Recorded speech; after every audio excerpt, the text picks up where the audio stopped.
현대어 성경 히브리서 11장 믿음은 무엇입니까? 우리가 바라는 것이 반드시 이루어진다는 확신을 갖는 게 아니겠습니까? 또한 아직 눈앞에 보이지 않는 미래의 일일지라도 우리가 기대하는 것이 반드시 우리를 기다리고 있다는 것을 의심하지 않는 게 아닙니까? 예전에 하나님의 인정을 받은 사람들도 다 이러한 믿음으로 인정받았던 것입니다. 우리는 믿음이 있으므로 이 세상의 삼라만상이 하나님의 말씀으로 창조되었음을 압니다. 다시 말해서 우리 눈에 보이는 것은 모두 다 눈에 보이지 않는 것에서 비롯되었다는 것을 압니다. 아벨이 하나님께 순종하여 가인이 드린 것보다 훨씬 더 하나님께서 기뻐하시는 제물을 드린 것도 믿음이 있었기 때문입니다. 하나님께서는 아벨과 그의 예물을 기꺼이 받아들이셨다는 것을 증명해 주셨습니다. 그래서 오랜 옛날에 죽은 아벨에게서 우리는 지금도 많은 교훈을 배우는 것입니다. 에녹도 하나님을 굳게 믿었습니다. 그래서 그는 죽음을 겪지 않고 하늘로 옮겨졌습니다. 하나님께서 그를 데려가셨기 때문에 갑자기 그의 모습을 찾을 수 없게 된 것입니다. 이러한 일이 있기 전부터 하나님께서 에녹을 얼마나 흡족하게 생각하셨는지 성경에 기록되어 있습니다. 여러분은 믿음이 없이는 하나님을 기쁘시게 해드릴 수 없습니다. 하나님께로 나아가려고 하는 사람은 누구든지 하나님이 살아계신다는 것을 믿으십시오. 진정으로 하나님을 바라는 이는 반드시 보상받는다는 것을 믿으십시오. 노아도 하나님을 믿는 사람입니다.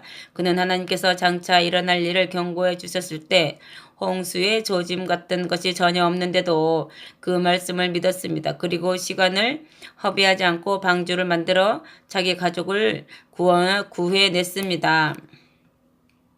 하나님을 믿는 노아의 신앙은 그 당시 거역만을 일삼던 사람들의 죄나 불신앙과 비교할 때 너무나도 대조적입니다. 이 믿음 때문에 그는 하나님께서 받아들이시는 사람이 된 것입니다.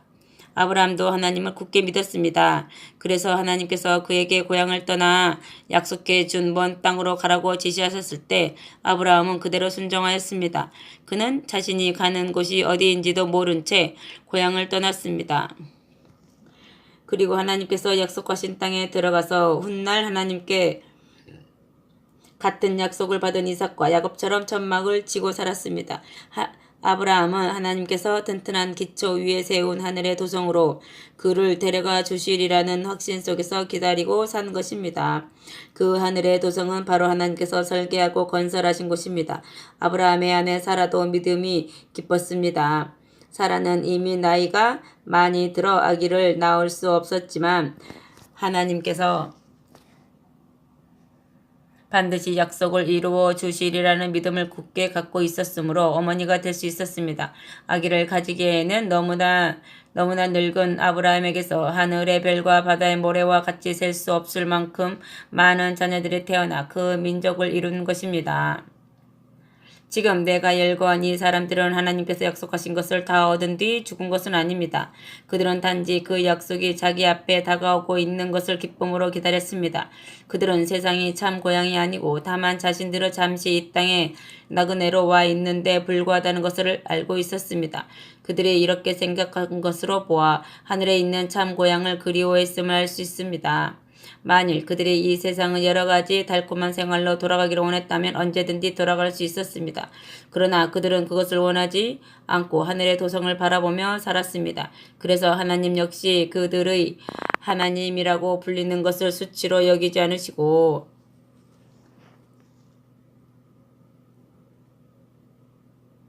그들을 위해 하늘의 도성을 만들어 두셨습니다. 하나님께서 아브라함의 믿음을 시험하셨을 때도 아브라함은 아무런 의심 없이 하나님의 약속을 믿었습니다. 그래서 아브라함은 아들 이삭을 제물로 삼아 제단 위에서 그를 죽여 희생 제사를 드리려고 했던 것입니다. 그렇습니다. 아브라함은 이 이삭을 통해서 그의 자손이 퍼져나가게 하리라는 하나님의 약속을 받았음에도 불구하고 이삭을 희생제물로 바치려 하였습니다.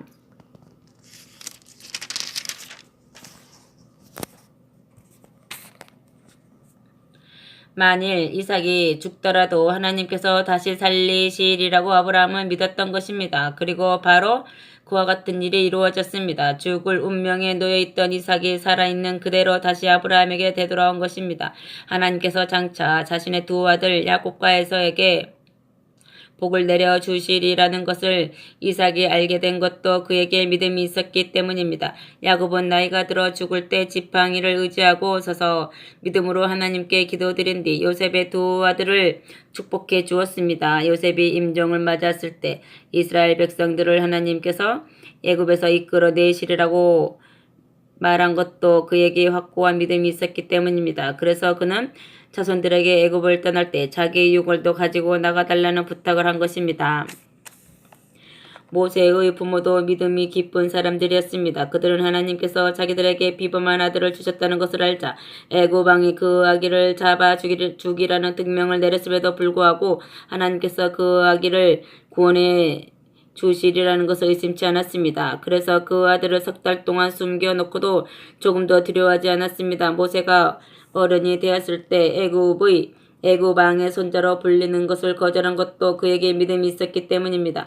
모세는 잠시 동안 쾌락을 위해 죄에 빠지기보다는 하나님의 백성과 함께 고난을 나누는 길을 선택한 것입니다.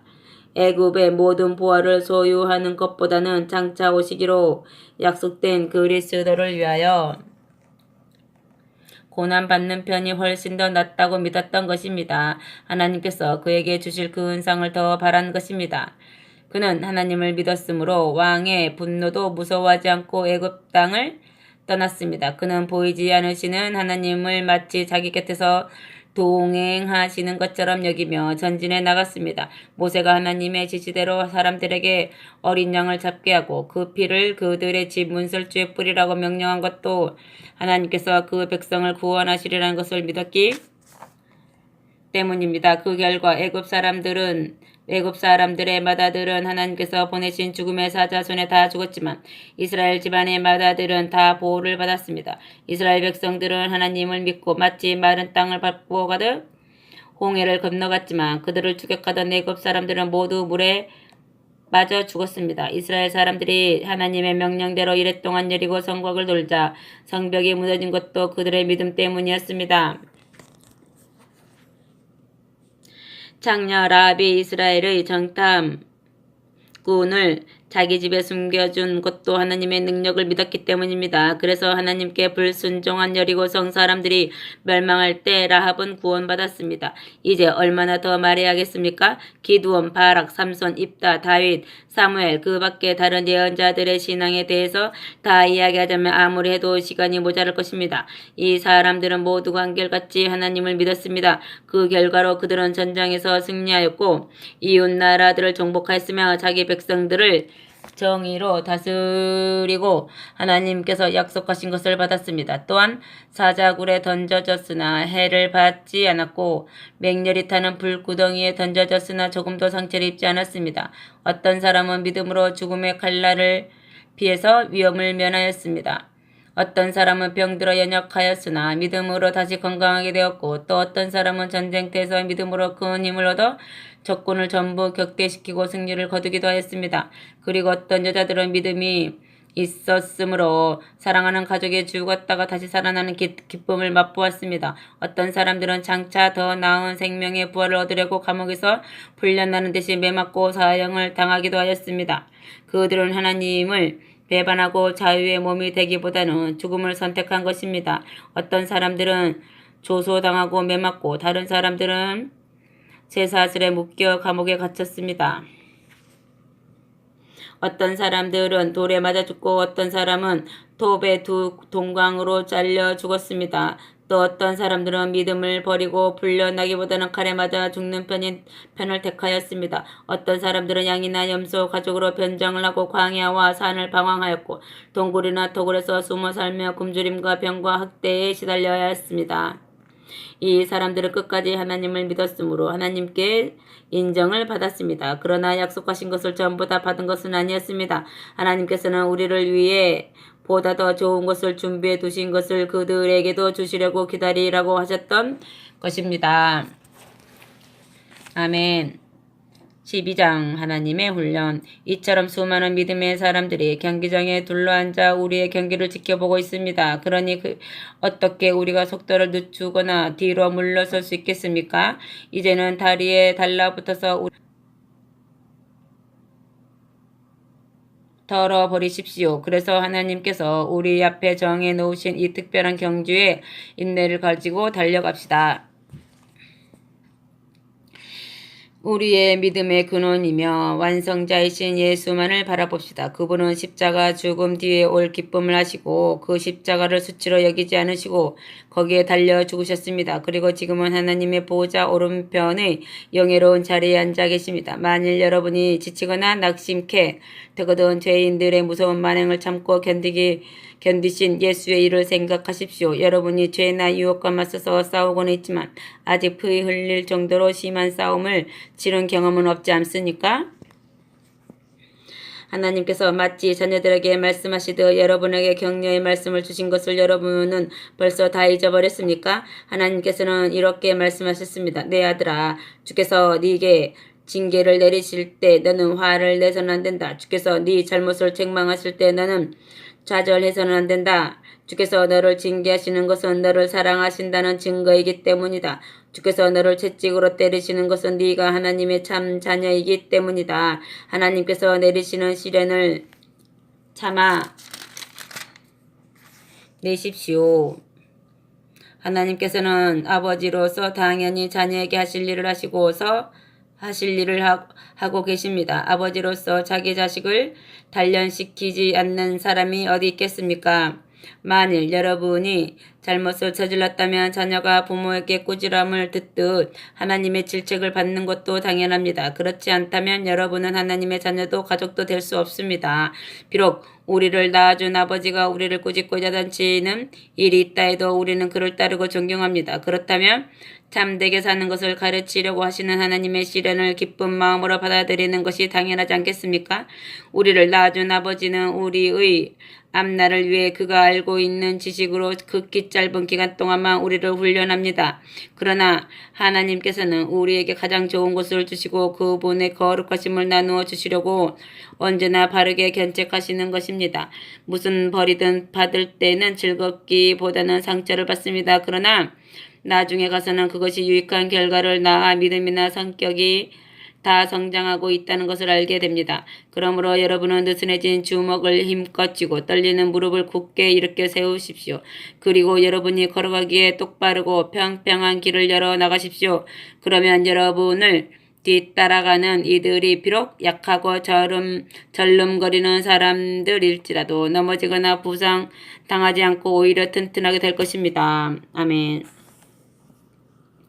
반역자에 대한 경고. 모든 싸움을 피하고 정결하고 거룩한 생활을 추구해 나가십시오. 그렇게 하지 않으면 누구도 주님을 뵐 수 없기 때문입니다. 여러분 가운데 어느 누구도 하나님의 은총을 잃어버리지 않도록 서로 힘쓰십시오. 여러분 사이에 독조가 생겨나지 않도록 주의하십시오. 그 뿌리에서 나온 싹은 고통의 원인이 되어 많은 사람들에게 해를 끼칩니다. 누구도 성적 범죄에 빠져들거나 에서가 그러했던 것처럼 하나님께 무관심하지 않도록 조심하십시오. 에서는 팥죽 한 그릇에 마다들의 권리를 팔아먹었습니다. 나중에 가서 에서는 후회의 눈물을 흘리면서 그 권리를 되찾으려고 했지만 이미 때는 늦었습니다. 그러므로 이 일을 기억하고 언제나 조심하십시오. 여러분은 하나님께서 이스라엘 백성에게 율법을 주실 때 그들이 겪은 공포와 타오르는 불과 검은 구름과 어둠과 폭풍을 당할까 걱정할 필요가 없습니다. 물론 그때 그 자리에서는 우렁찬 나팔 소리가 울려오고 하나님의 음성이 너무도 크게 들려왔기 때문에 그들은 하나님께서 그만 말씀하여 주십사고 엎드려 빌었습니다. 그들은 비록 짐승일지라도 이 산에 닿는 것은 모두 죽음을 당하리라. 고하신 하나님의 명령이 너무도 두려워서 뒷걸음질 쳤습니다. 모세마저도 이 광경을 보고 공포에 떨었던 것입니다. 그러나 여러분은 이미 시온산에 와 있습니다. 이곳은 살아계신 하나님의 도성, 하늘의 예루살렘이며 수많은 천사들이 즐겁게 모이는 곳입니다. 또 이곳은 하늘에 등록된 사람들의 교회입니다. 여러분은 모든 민족을 심판하시는 하나님 앞에 와 있으며 하늘에서 구원받고 이미 완전해진 사람들의 영혼 앞에 와 있습니다. 여러분은 새 계약의 중보자이신 예수 앞에 와 있으며 아벨의 피처럼 복수를 부르짖는 피가 아니라 은혜로 용서하시는 속죄의 피 앞에 와 있는 것입니다. 그러므로 여러분은 여러분에게 말씀하시는 분에게 순종하십시오. 이스라엘 백성들은 모세의 말을 듣지 않아 형벌을 받았습니다. 그렇다면 만일 하늘에서 우리에게 이르시는 분의 말씀을 거역한다면 얼마나 더 무서운 형벌이 우리에게 내리겠습니까? 시내산에서 하나님의 음성은 온 땅을 뒤흔들었습니다. 그리고 하나님께서 이 다음에는 내가 땅뿐 아니라 하늘까지도 뒤흔들겠다고 말씀하셨습니다. 견고한 토대 외에는 다 흔들어 버려서 결코 흔들리지 않는 것만을 남기시겠다는 뜻입니다. 우리는 아무도 흔들 수 없는 나라를 받게 되었으니 감사를 드립시다. 그리고 경건과 두려워하는 마음으로 하나님을 섬겨서 기쁘시게 해드립시다. 우리 하나님은 태워버리시는 불이시기 때문입니다. 아멘. 13장 하나님을 기쁘게 해드리는 제사. 진실한 형제를 가지고 꾸준히 서로 사랑하십시오. 잊지 말고 나그네에게 친절히 대하십시오. 늘 나그네를 잘 대접하던 어떤 사람은 자신도 모르는 사이에 천사를 대접한 일도 있습니다. 감옥에 갇힌 자들을 기억하십시오. 여러분이 그 처지에 놓여 있다고 생각하고 고난을 함께 나누십시오. 학대받는 사람들의 슬픔에 동참하십시오. 여러분은 그들이 당하는 슬픔이 어떤 것인가를 이미 알고 있지 않습니까? 결혼과 그 서약을 존중하고 잠자리를 더럽히지 마십시오. 순결을 지키십시오. 하나님께서는 부도덕한 자들이나 가늠하는 자들을 심판하십니다. 돈에 매이지 말고 지금 가지고 있는 것으로 만족하십시오. 하나님께서는 이렇게 말씀하셨습니다. 나는 결코 네 기대를 저버리거나 네 곁을 떠나지 않겠다. 그러므로 우리는 어떠한 의심이나 두려움 없이 이렇게 말합시다. 주님이 나를 도우시니 나는 두려울 것이 없습니다. 인간이 나를 어떻게 할 수 있겠습니까?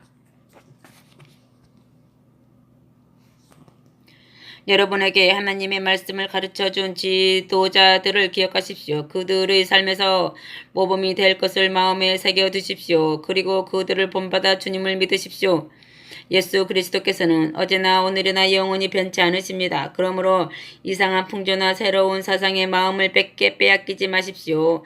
여러분의 영적 능력은 하나님의 은사로 주어진 것이지 어떤 정해진 음식을 먹는 따위의 의식적인 규칙에서 얻어지는 것이 아닙니다.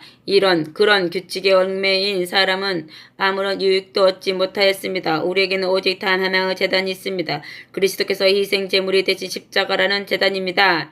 그러니 유대인의 율법에 매달려서 구원을 찾으려는 사람은 이 제단에서 구원받을 수 없습니다.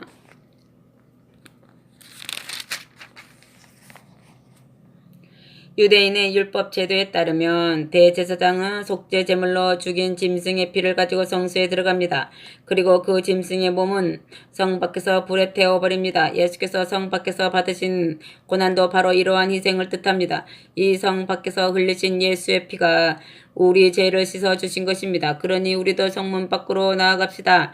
이 세상 사람들의 관심사가 어디에 있든 그들이 멸시를 하던 예수께서 겪으신 수치와 고난을 함께 나누러 그분이 계신 곳으로 나아갑시다. 이 세상에는 우리 고향이 없습니다. 우리는 하늘에 있는 영원한 고향만을 하루같이 기다리고 있습니다. 예수의 보살핌 속에 하나님의 영광스러운 이름을 다른 사람들에게 전합시다. 그리하여 언제나 찬미의 제사를 하나님께 드립시다. 착한 일을 하며 궁핍한 사람들과 나누는 일을 잊지 마십시오. 이러한 제물이야말로 하나님이 기쁘시게 해드리는 것입니다.